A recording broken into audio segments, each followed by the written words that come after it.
How did this painting, purchased by a Japanese businessman in 1990 for $2.1 million, end up on display at a used car dealership in Harlem in 2009? How did this sculpture end up at the San Francisco Museum of Modern Art? And why in the hell did the King of Pop himself make this drawing of President Ronald Reagan? Now listen, enough has been said already about the strange and sometimes creepy life of Michael Jackson. But the art about Michael Jackson and the art by Michael Jackson are pretty weird too. So I thought we should talk about it.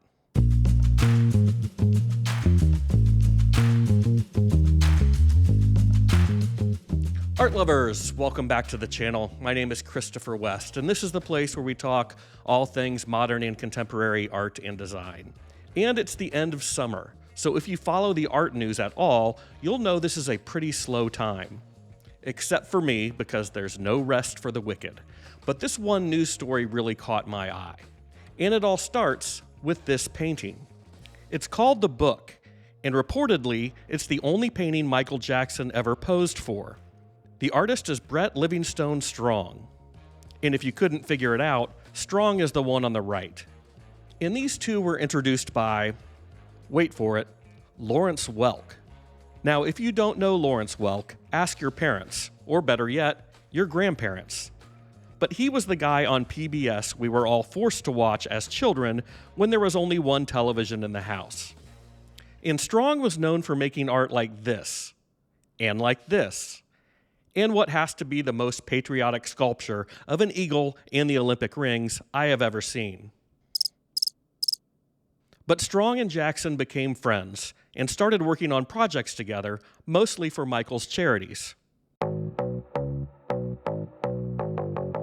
Strong created this giant bronze plaque for the Michael Jackson Burn Center in 1984, after MJ's hair had caught on fire.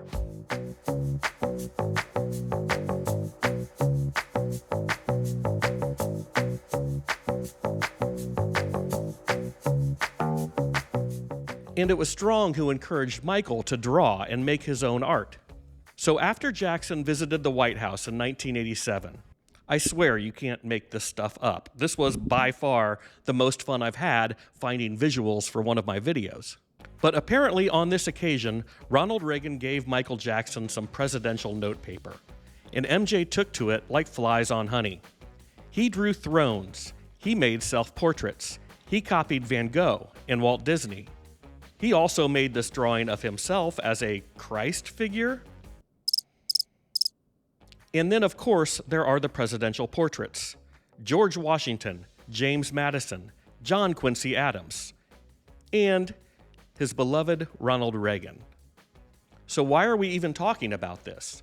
Before his death, Strong and Jackson created the Jackson-Strong Alliance. They wanted to promote the power of imagination, not just for creativity's sake, but for the sake of important world causes. And it appears they actually did some good. They sold limited edition prints to benefit organizations like Big Brothers Los Angeles. And for years, the two would make art together, and even collaborate, with Strong often making the drawings, which Michael then would color in. They dreamt of gallery and museum shows that could coincide with Michael's tours. And in 1990, the two were brainstorming on ways to raise money for charity.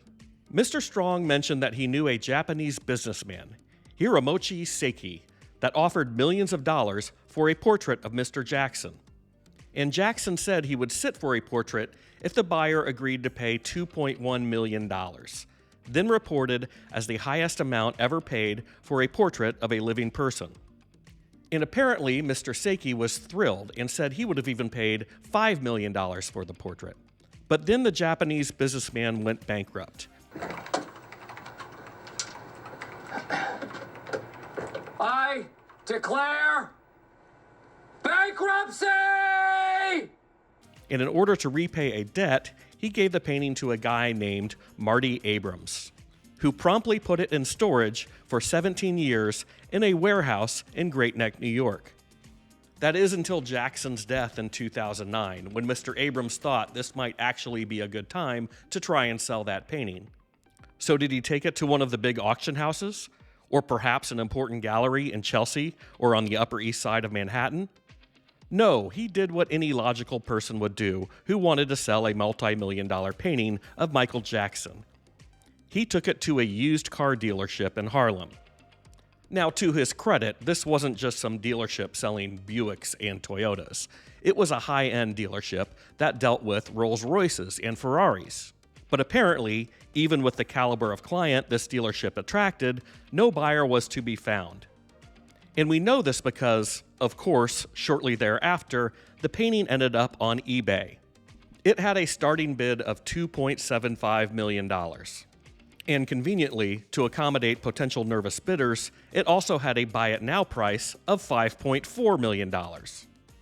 Now, I couldn't find any evidence that this painting actually sold. In fact, there's not been much of a mention of this painting since that attempted sale on eBay. I suspect it's probably sitting in some warehouse again, back in Great Neck. But if you've fallen in love with the painting, if you must have this image a part of your life, Strong and Jackson did make a mixed media art graph. Please don't ask me what a mixed media art graph is, because I have no idea. But they made a print of this painting limited to the staggering low number of 375 examples. And it can be yours for under $18,000 from this art gallery I found in Key West. So what if you've decided you don't want a painting of Michael Jackson for $5 million? Or a print of Michael Jackson for $18,000? What about those drawings the King of Pop actually made himself? The presidential portraits, the thrones, the Van Gogh knockoffs. These were meant to stay together. The plan was for them to travel the globe so all the little Michael Jackson fans could gaze upon their majesty. But it turns out the Jackson-Strong alliance, much like that Japanese businessman who bought the original painting, ran into some financial difficulties. The Jackson-Strong alliance actually owed $3.25 million to an investment firm, and the courts ordered the sale of all these drawings that was supposed to happen just last month at an auction house in Las Vegas. The auction house was expecting well over $1 million for this trove. That's probably a stretch. But ever the fighter, Brett Livingstone Strong, declared bankruptcy, and the entire sale is now in limbo.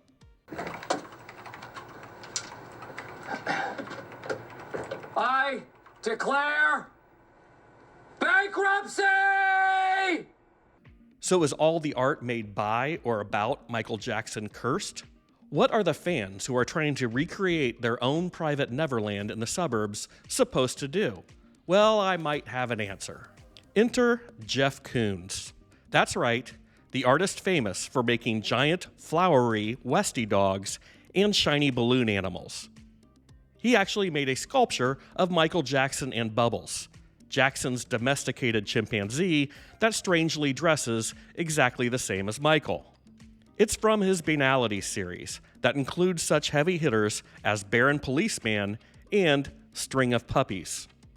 Koons actually made Michael Jackson and Bubbles in an edition of 3 with 1 artist proof. 3 of the 4 sculptures are in museum collections.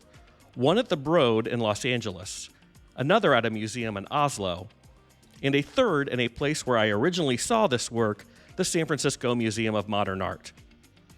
I do believe 1 still remains in private hands, so if you need this as a part of your life, please keep an eye on those Christie's and Sotheby's catalogs.